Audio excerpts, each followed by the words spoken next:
જે ગોકુળ આઠમના દિવસે વરસાદની આગમન, જોરદાર વરસાદ પડી રહ્યો છે. આજે ગોકુળ આઠમ, દર વર્ષની જેમ આજે પણ વરસાદ ચાલુ થઈ ગયો.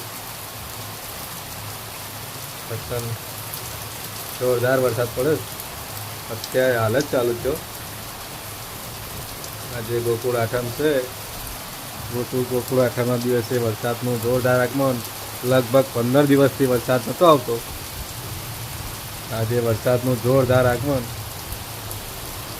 વાવાઝોડું સાથે.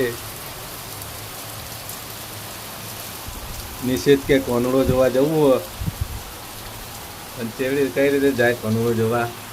5 ને 10 વરસાદનું આગમન જોરદાર. આજે 5 ને 10 થઈ, 5 ને 10 વરસાદનું જોરદાર આગમન.